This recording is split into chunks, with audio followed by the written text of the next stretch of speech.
So Donald Trump is going to meet this morning with Volodymyr Zelensky of Ukraine and several other European leaders that are traveling with him at the White House. Now, they are coming along because there is European interest in getting a ceasefire done between Russia and Ukraine. But I think they're also coming along to protect Zelensky, to make sure he doesn't get attacked like he did the last time when JD Vance said he wasn't grateful enough, and he was basically tossed out of the White House, and they were bad mouthing him for not wearing a suit, things like that. Now we will see what this meeting ultimately does entail, and how close it comes to actually getting any kind of a peace offer out there. Now, for his part, Zelensky has said there will be no deal if it involves giving up any Ukrainian land. And that is in part because Ukraine's constitution forbids that from happening. They can't just do that.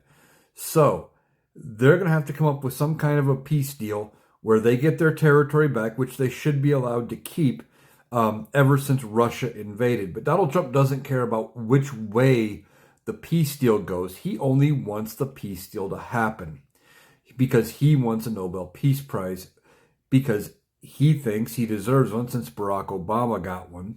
He has been jealous of Barack Obama ever since Obama was president.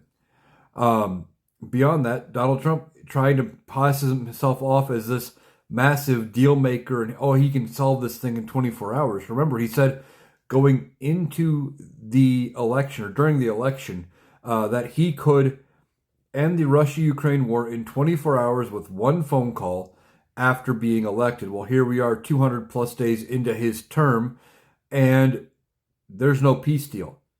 I thought he could end it before he was even sworn into office. Well, that hasn't happened. Beyond all of that, Donald Trump wants a peace deal because he is trying to broker some kind of way to get people talking good things about him. He wants a win, and he wants to be able to get away from the Epstein files. They still haven't released the list.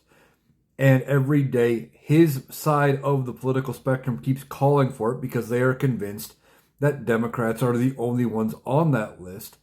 So they want the list out there. And Donald Trump can't get away from it. So he's hoping that by maybe coming to terms and getting a peace deal between Ukraine and Russia, that will finally lead him to getting away from the Epstein files, at least for a little bit. So that meeting is set to kick off, I think, around noon Eastern today. We'll see what they ultimately discuss, and we'll see if there's any movement forward, but I do not expect a peace deal today.